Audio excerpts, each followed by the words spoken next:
right, Alan, Loudon, how are you guys today? Doing great. Great. Thank you very much. Awesome. It's awesome having you guys on the podcast. Thank you guys for taking the time. Really appreciate it. So for my audience, for the people that may or may not be familiar with who you are and what you do, can you tell me a little bit about your background? Fire away, Alan. You're the important one here. Oh, geez. Okay. So, hey, my name is Alan Amling. It's great to be with all of you today. My background, 27 years at UPS, variety of marketing strategy, venture capital type roles, and took early retirement last year, finished my PhD, and now teaching and researching at the University of Tennessee Supply Chain Institute, and having a fantastic time with my Act Two, playing around with all the change going on in supply chain right now. So, Awesome. Loudon? Great. And my name is Loudon Owen, and I've been building technology companies for the last 25 years, starting out as a operator, moving into venture capital, and now back in my comfort zone, which is operating. And I'm the CEO of DLT Labs, chair and CEO of DLT. Awesome. Yeah, and that's kind of what we're here for, is DLT Labs. So what is DLT Labs, or like what's the mission behind it? DLT was formed with a very sort of hardcore technology orientation. And the belief is that distributed ledger technology, or more colloquially blockchain, has a great deal to offer the world. However, for industrial usage, there was nothing ready for prime time. There are no standards, and there's no ability to rapidly develop applications on a consistent basis. So our reason for existence is we have built a platform that enables rapid application development. No application, no returns. You have to actually do something with the core technology. And we're bridging the gap between the theory of blockchain and its use and implementation, which is what we've done, and hopefully we'll talk about it. So we're here to unlock the power of blockchain. Awesome. So what problem is it specifically that you're addressing? Is it the latency issues, the supply chain, the scalability? Like what aspect are you guys solving? Yeah, I'll take that one, and then Alan can certainly address it in any way he sees fit. So from a DLT side, what we realized is most of our tech group came from electrical engineers, and there's an orientation to standards and standardization and being able to replicate and scale up based on something that is consistent. And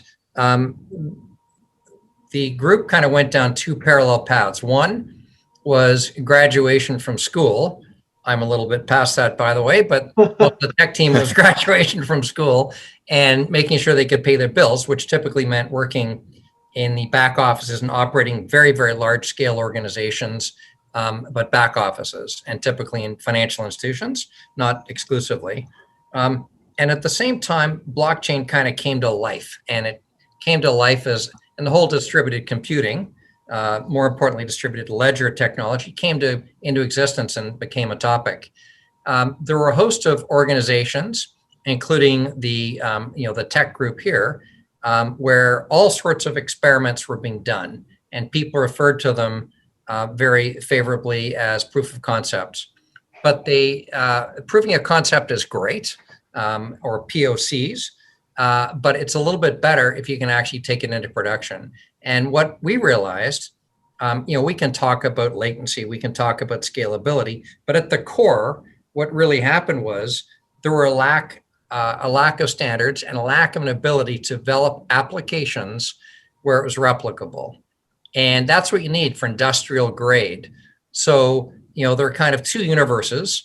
There's the universe of cryptocurrency and public blockchains, which we're very, very familiar with.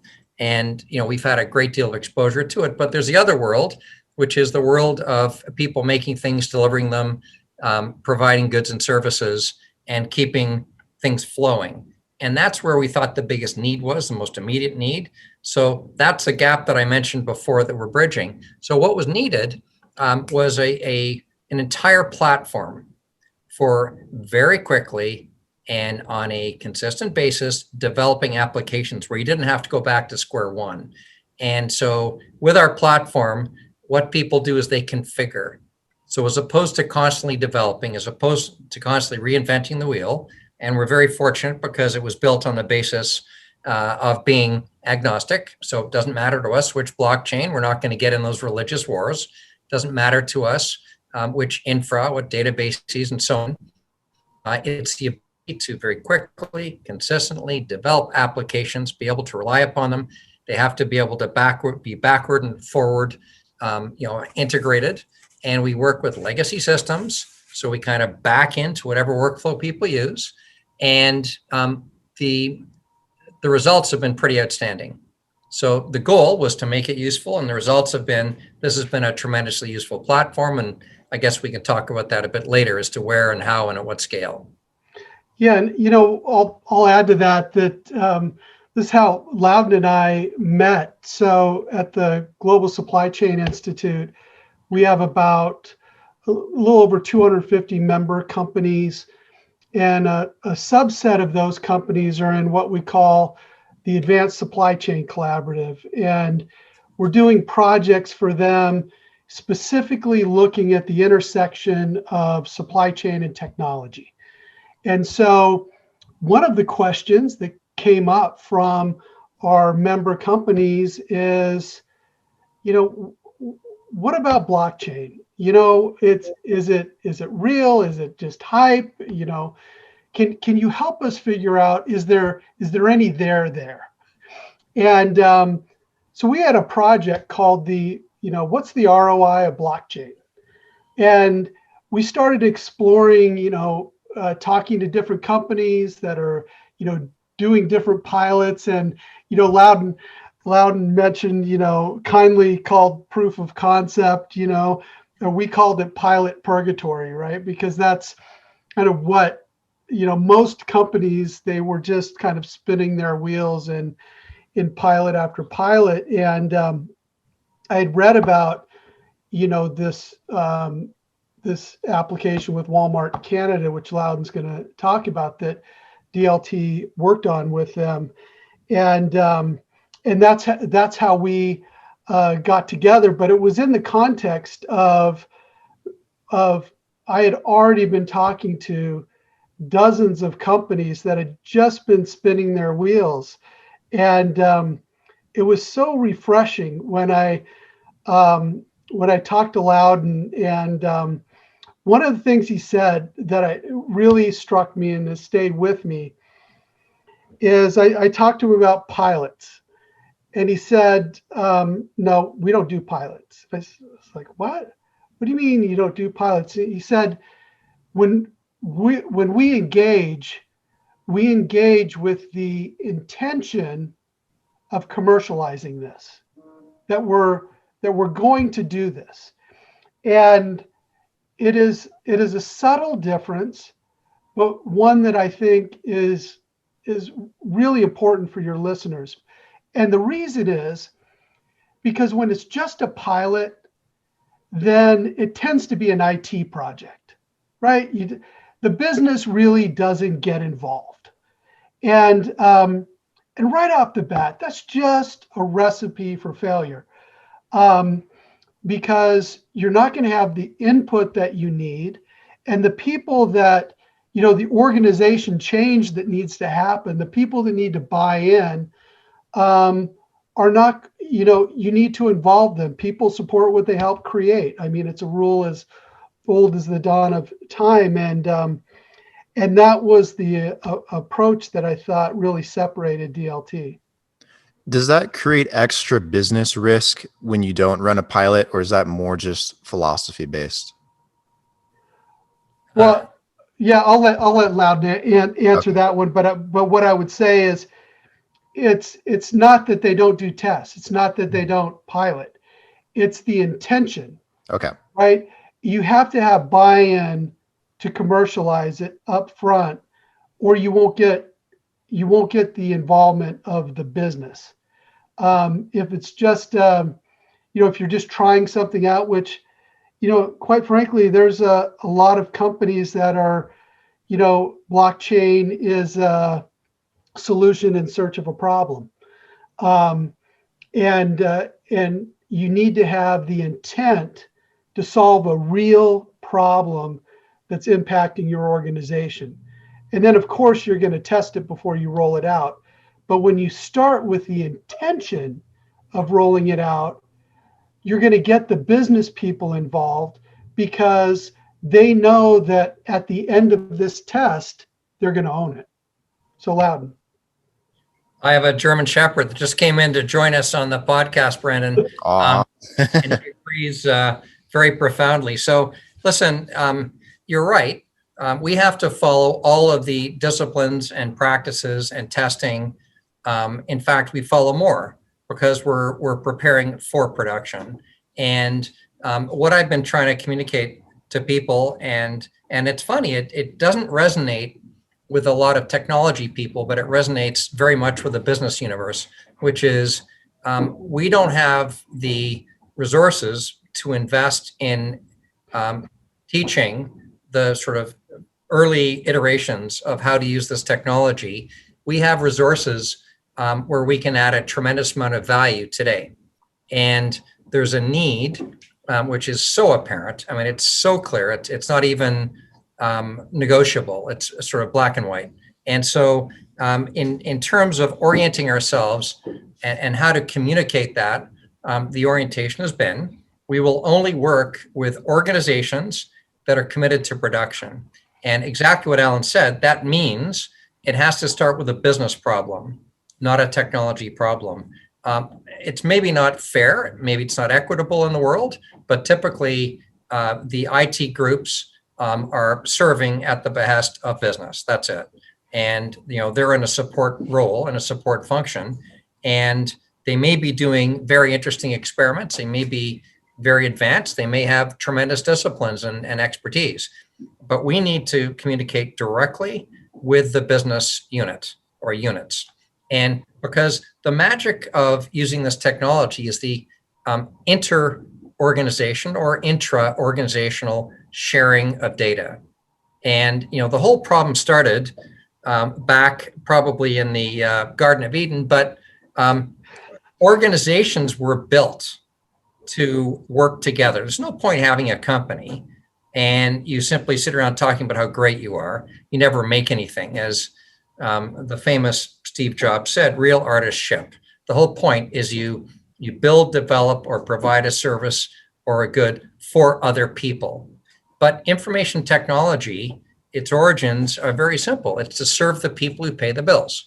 And when an organization goes out to acquire an IT system or different IT systems, they're looking to serve their own purposes.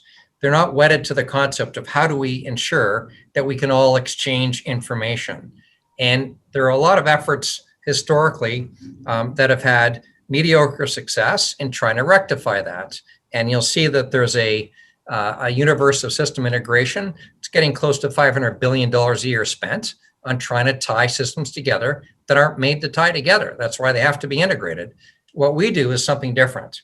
We've enabled organizations internally or with as many partners as they like to exchange information on a secure basis, secure, reliable, and all the goodies in terms of having the processes and calculations built in to make life better, simpler, faster, cheaper, more secure, and so on.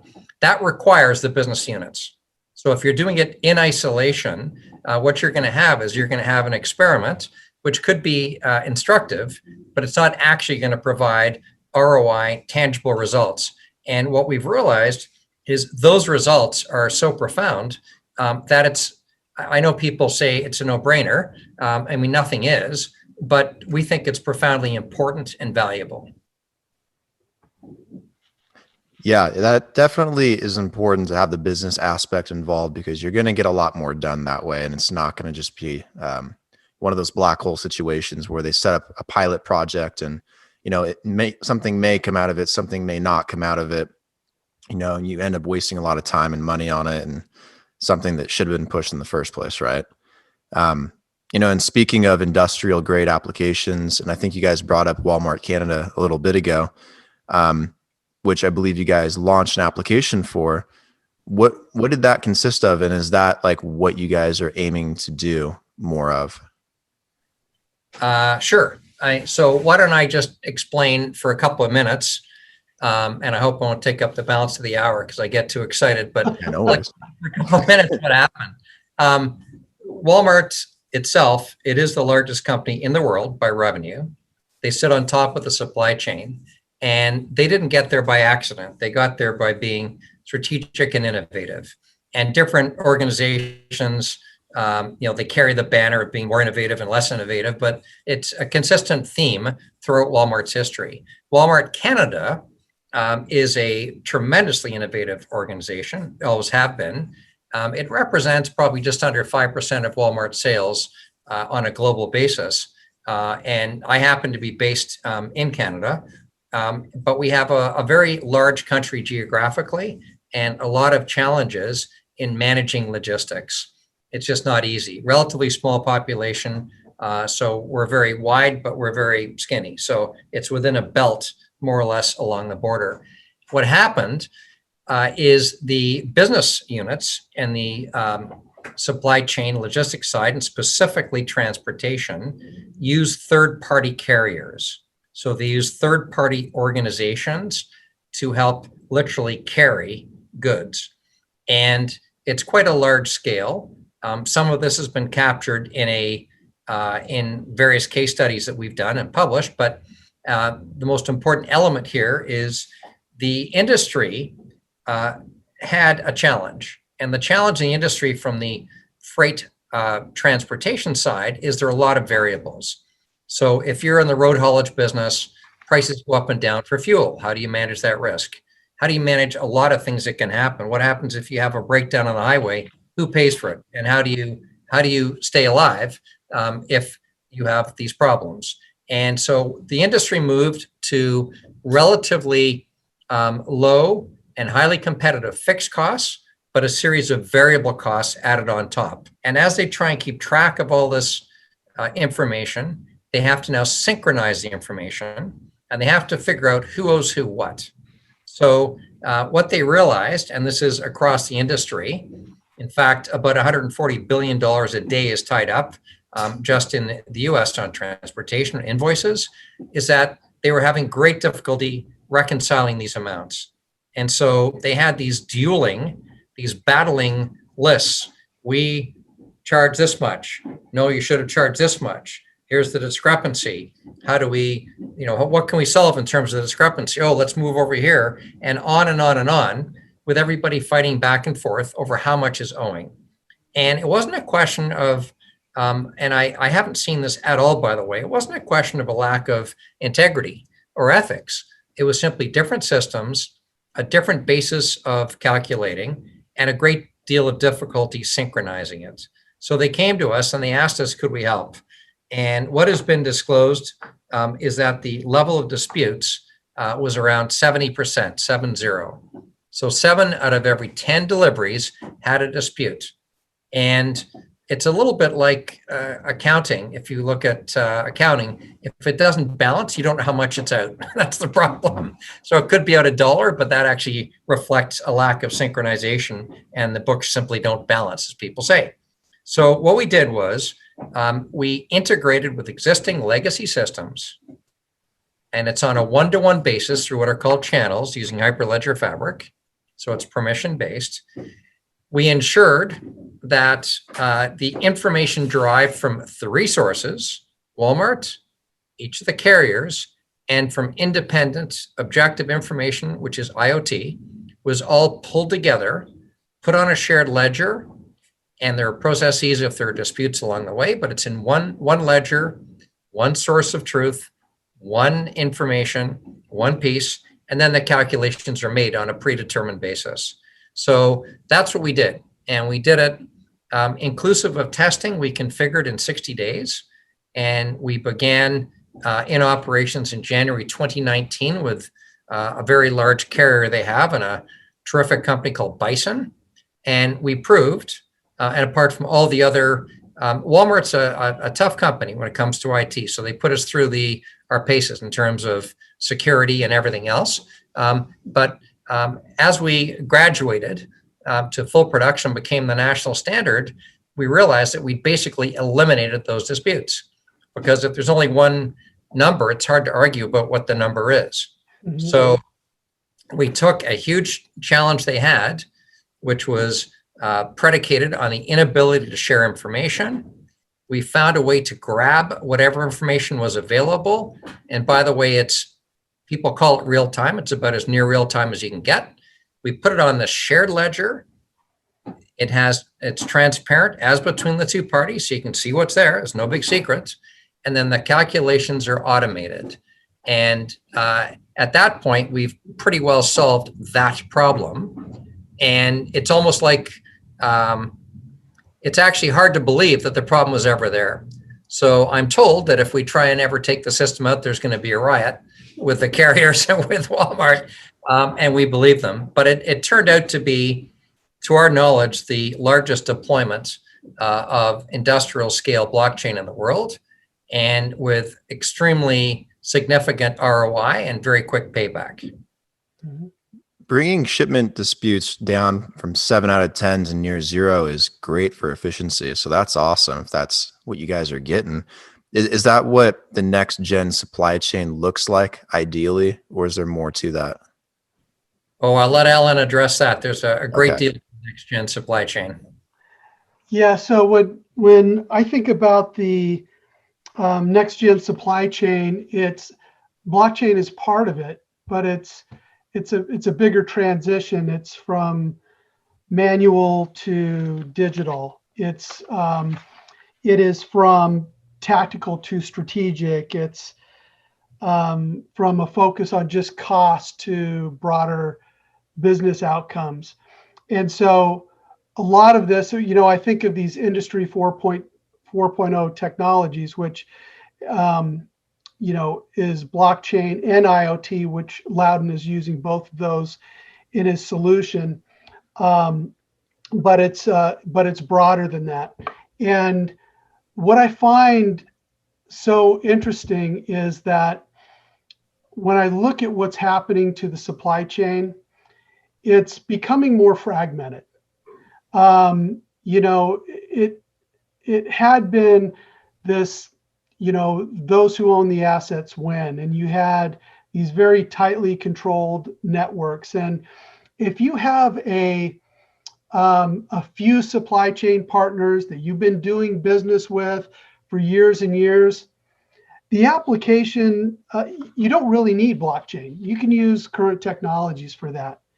However, when you're dealing with multiple supply chain members with complex transactions, and these, Loudon didn't get into it, but each of these transactions, they're not simple. There's a lot of elements that go in to each of those transactions.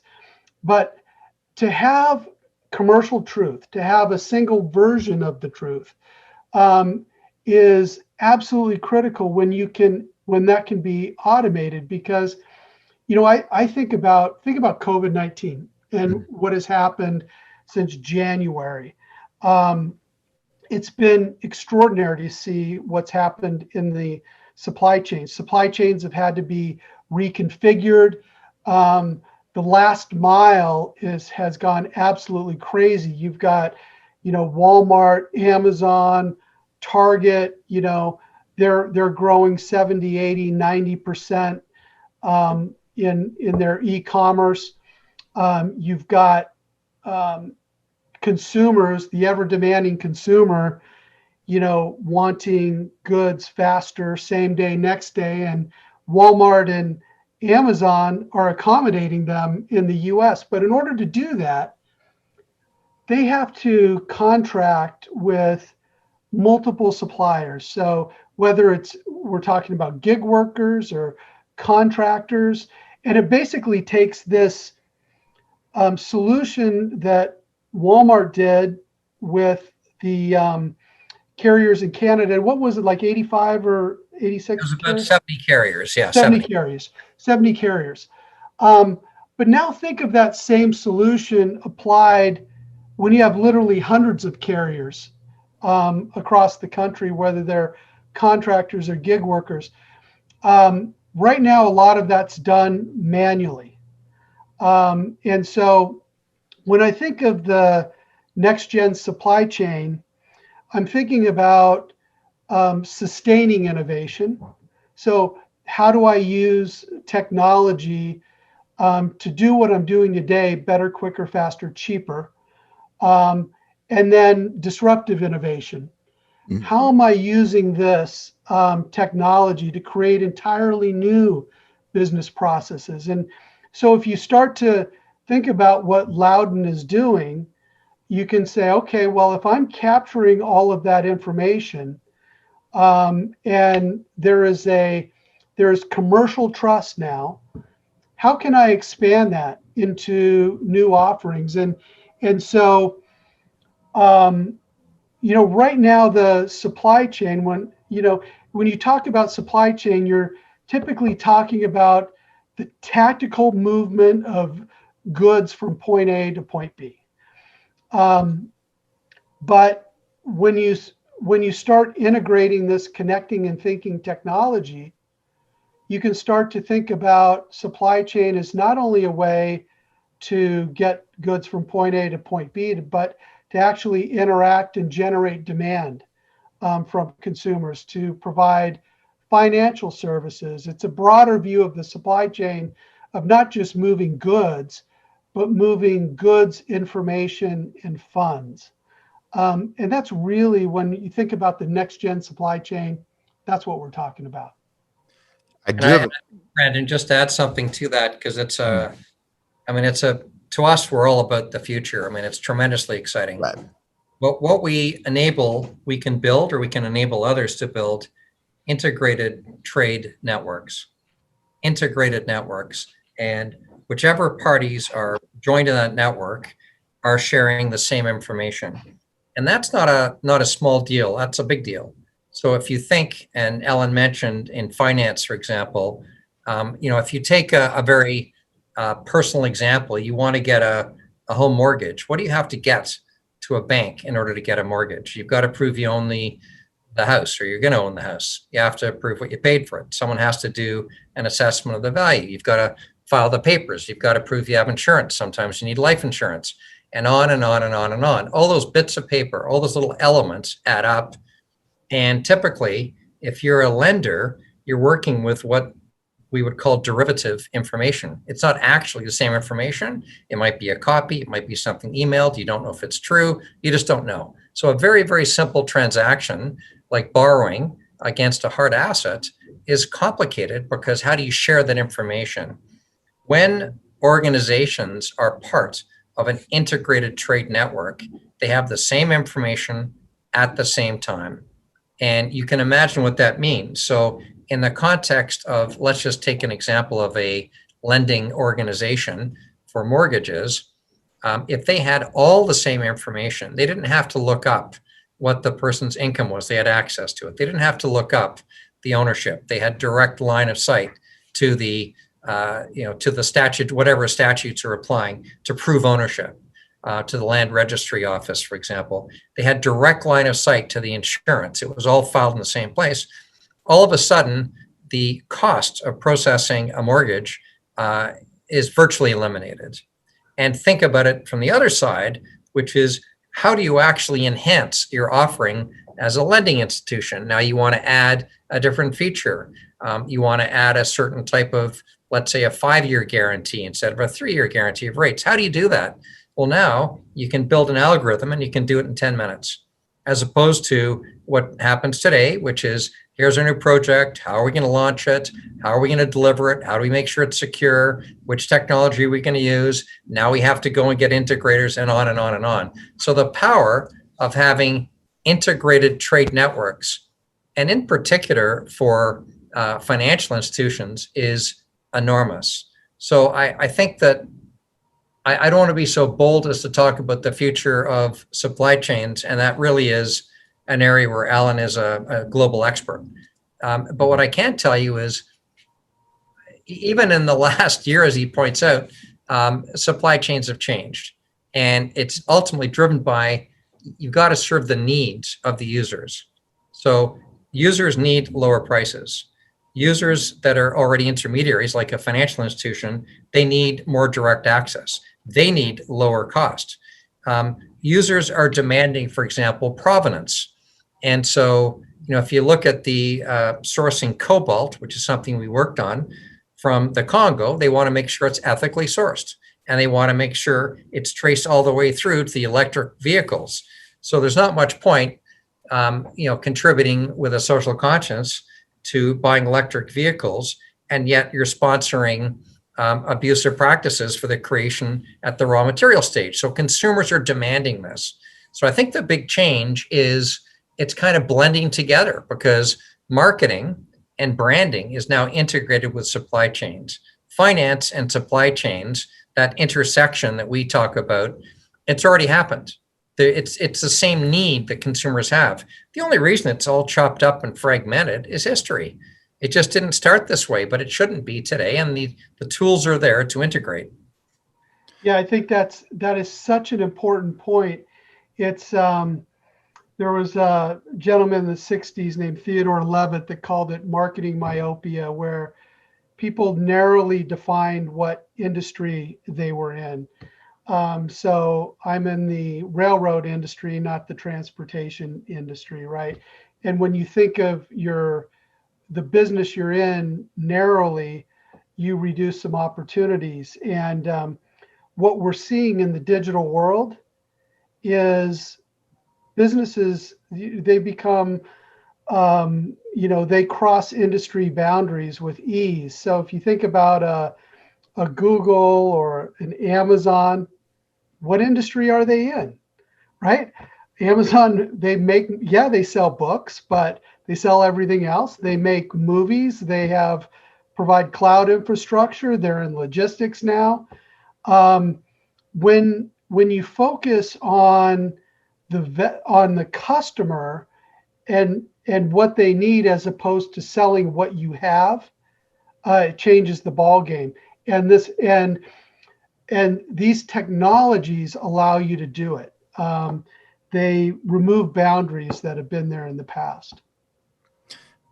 Right. Speaking of, the importance of provenance, direct access, lower costs, and I think we kind of touched on this already, but how do you see blockchain at that intersection for supply chain and trade finance? But also, what does that version look like for you? Want me to take a shot, Alan? Sure. I'll take a shot, which is, I know it may not make me popular at blockchain conferences, but to me, blockchain is a tool. It is one technology to be used as long as it's useful, pure and simple. And a blockchain on its own does nothing. In fact, you were asking earlier about our purpose, why we exist, really. And we're not here to advocate in a religious war about this blockchain versus that blockchain. We're here to use whatever tools are available to generate the most useful benefits possible for clients and their end clients. So it's a virtuous cycle. So when I look at blockchain, I do think there are these almost battling worlds where people are talking about blockchain as a panacea, as a solution for everything. Of course it's not. And you can't walk into a global marketplace and say, okay, one technology will solve things. So, those are my limitations before I tell you all the good stuff. Mm-hmm. And one of the other limitations, I think, which is very important, is when we started analyzing the industry, and we spent several years doing this in conjunction with building our platform, we realized that the nature of the solutions using blockchain were a little bit too theoretical for us. There seemed to be a thought that Well, if you tokenize everything, then it magically becomes so much better, faster, cheaper, easier. Let's just tokenize everything. Let's have our own cryptocurrency. And what was happening is blockchain, which should be the great unifier and the great joiner, became the great separator. So there were not infinite, but very, very many different approaches taken, and everybody was trying to own everything. So we're going to take over supply chain. We're going to have tokens, and everyone's going to exchange our tokens, not some other tokens. That's not what I think blockchain's purpose is. Yes, it can provide a useful backbone to different forms of digitization and tokenization, all of which are legitimate, all of which will have a certain importance. But the take that we have on it is it really is at that intercompany exchange of, I like to call it information, but people call it data. And what happens is you have literally mountains of data. If you look at IoT, for example, a lot of tremendous organizations building out all these IoT solutions. Now what? What happens? What happens when you get a ping a second, which we get, by the way, from the IoT devices? What do you do with it? How do you pull it together? How do you make it useful? Blockchain provides the backbone, the ability to, at any scale, by the way, a lot of the scalability issues the types of issues you recognized were problems that aren't legitimate. Wrong use of the tool, right? It's using a hammer to try and screw in a screw.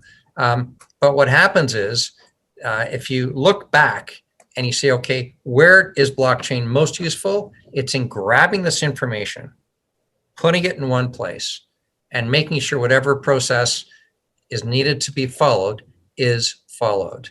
And there's a process of getting there. You have to get people talking to each other. You have to get agreement.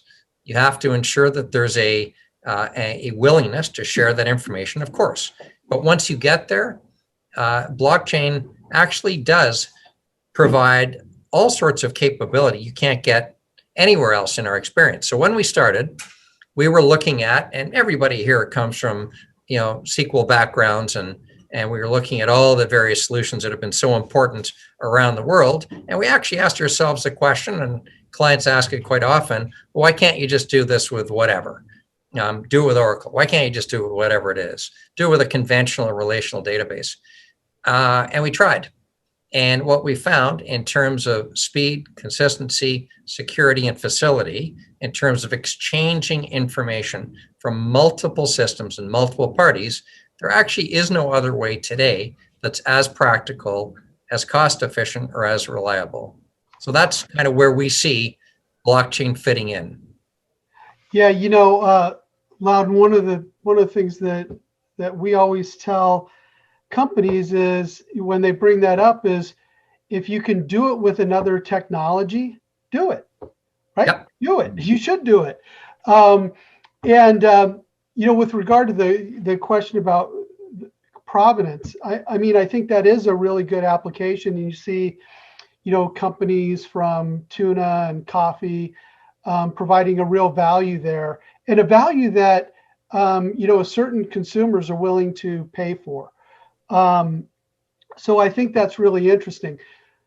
However, it's limited, right? It's not all provenance, because when you're talking about a single ingredient supply chain like tuna and coffee, okay.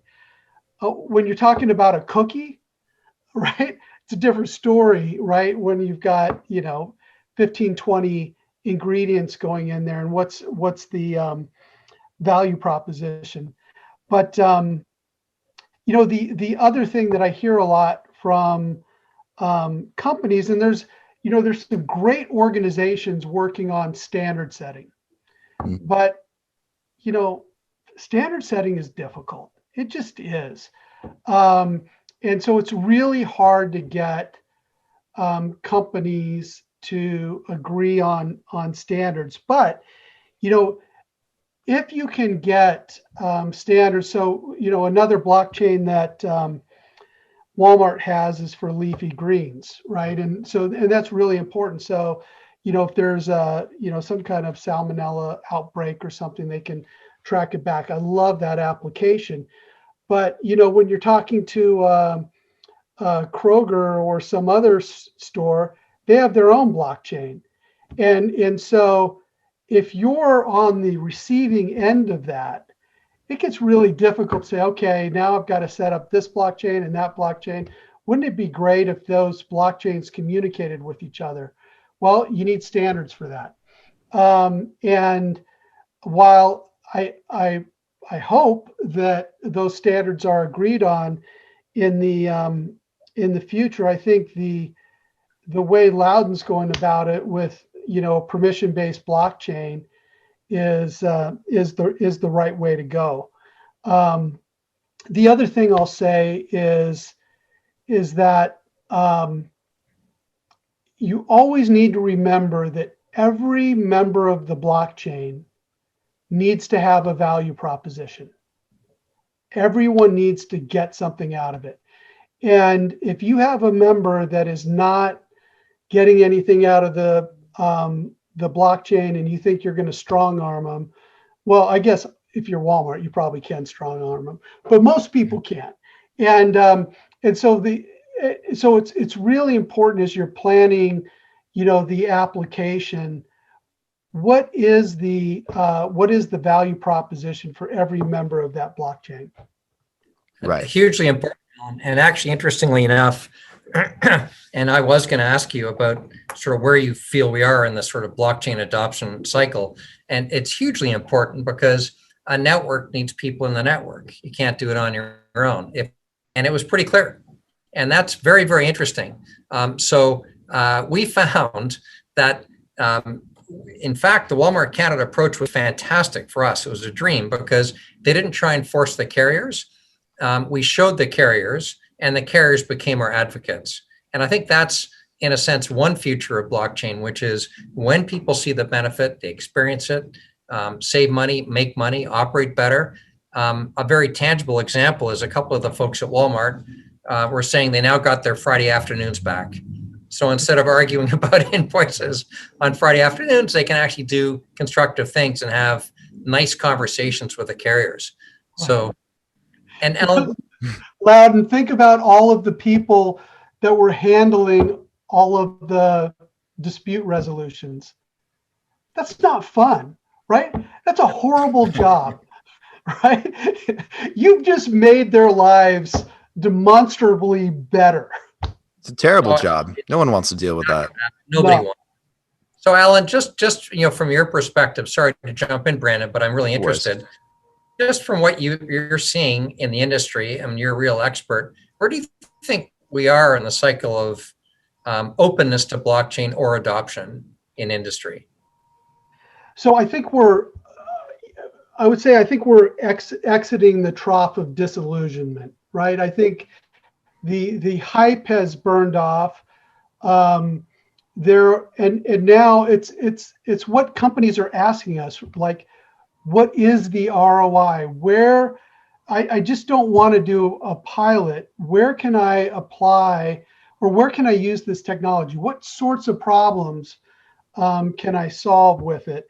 And those are, you're starting to get to the right questions, because when you start to focus on the pain as opposed to the technology, you're going to get to a better answer.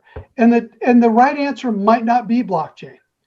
But when you're focused on the problem, but understand the tools available to you, you're gonna find that fit. And I think companies are getting savvy, right? They've now done some experiments, they've stumbled, they've kind of understand where it doesn't make sense, and they're beginning to have a more realistic expectation of how the technology can be applied. And one of the real important learnings, and I've heard this from a lot of leaders, is they really emphasize that you can never talk about a technology in isolation, because that is not what unlocks the value.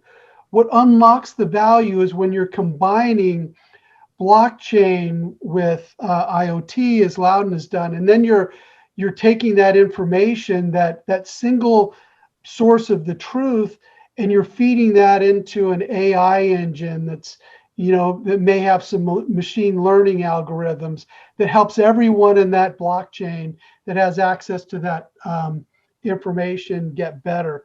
That's how you really create a virtuous circle. And that's, again, that's the next gen supply chain. And that's why I say that the supply chain profession, because of these technologies, is moving from tactical to strategic. Yeah, it's astonishing to me, Alan. It's funny when you look at large organizations, how few CEOs come from a supply chain logistics background. And yet, without that expertise and understanding and commitment to task, how do you function? You can't function. And so I think, we go through cycles. You get leadership from finance or from marketing and sales in different areas. I do think, and I'm seeing some of the really impressive organizations, people have to have depth of understanding in the details and the mechanics of supply chain and logistics. And that's only going to grow. So I'm sure the schools and the organizations such as yours are going to be flooded with new people coming in, either at the corporate level or otherwise, because it's just a vital area. Yeah, it actually blew me away when I joined the University of Tennessee. They graduate 400 supply chain undergrads every year. 400, and they make good money too.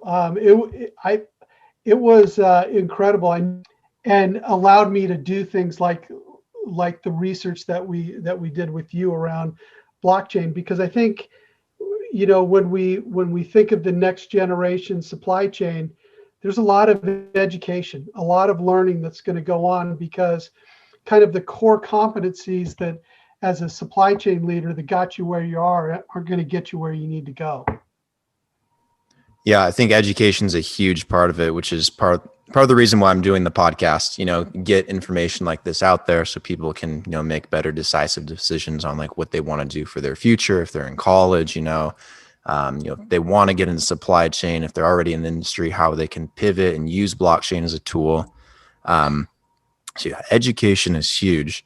We're getting kind of towards the end of the podcast, but I want to end it with one more question. So like, in your guys' opinion, where do you think we are in this cycle of maturity and adoption for blockchain? And that can be in supply chain, it could be in a different use case for it, or with what you guys are working on. But how do you guys see that really shaping up as we move into 2021?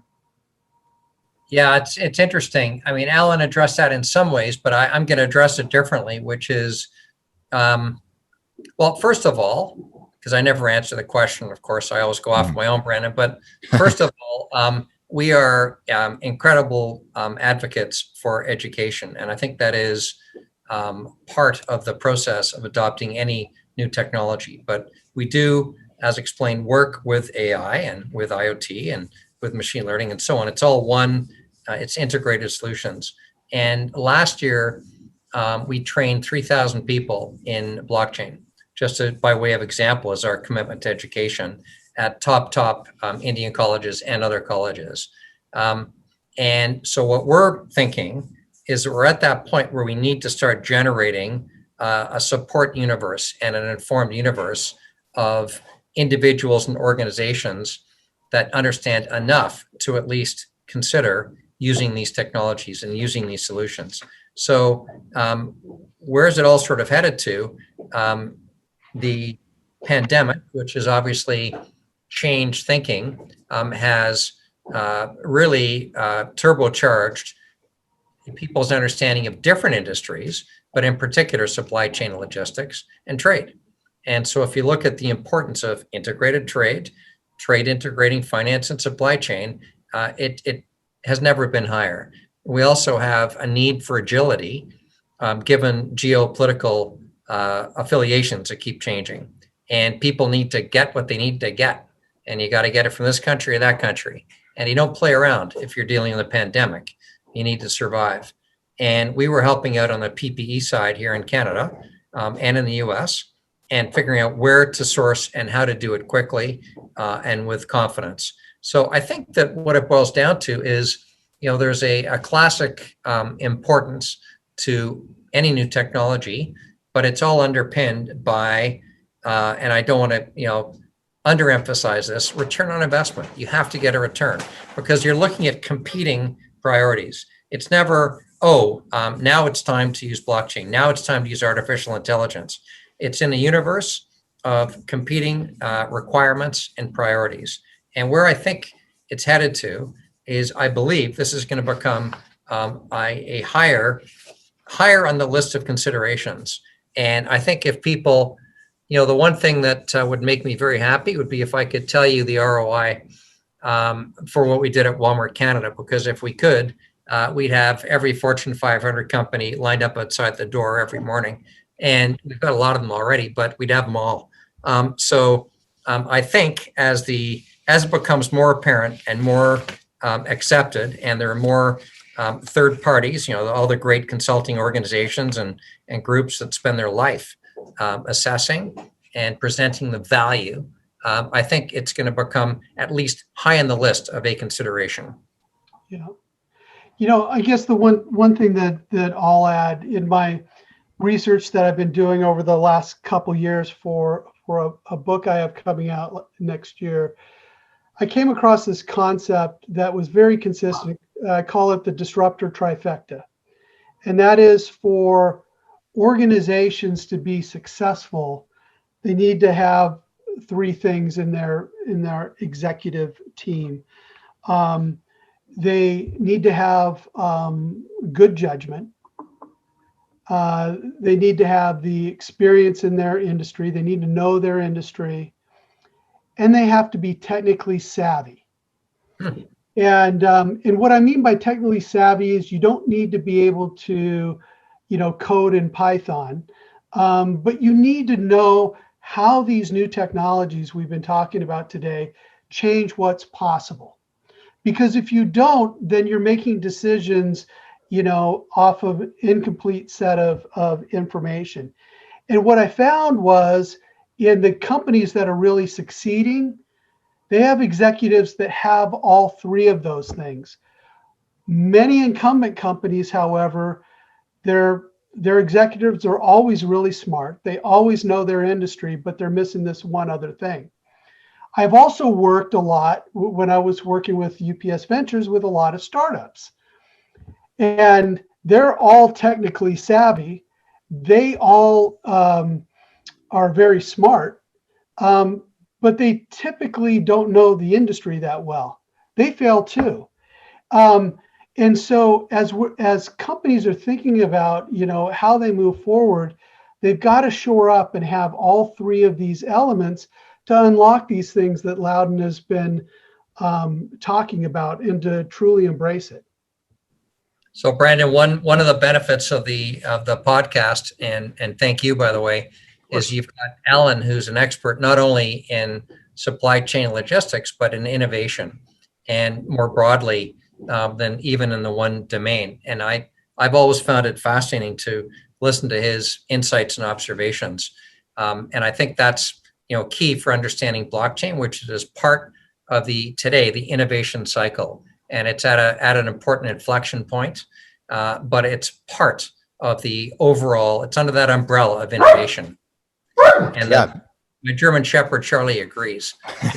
Working away with wild, reckless agreement. Yeah, it's awesome getting this combination from this technological and business point of view, because I usually only get one side of it with someone that comes on the podcast. So it's awesome to get both at the same time. And really be able to dig down into what you guys are doing. So yeah, Alan, Loudon, thank you guys for coming on and sharing your opinion, what you guys are doing with DLT Labs, talking about blockchain and supply chain, so much information. I think we went for an hour. So yeah, really appreciate it. Thank you guys for taking the time, and especially the day after the election. I know it's kind of crazy out there. So Yep. But did something happen yesterday? I have no idea. It's still happening. Alan, thank you very much I always find it educational listening to you. It's fantastic. And Brandon, thank you. Of course. Thanks. Thanks for doing this, Brandon. Appreciate it. Thanks for having me, Loudon. Really appreciate it. Yeah, hope to have you guys on again in the future. We'll definitely stay in touch and contact. So thank you guys, and have a awesome day and awesome week. Thank you. Sounds good. Take care. All right. Best.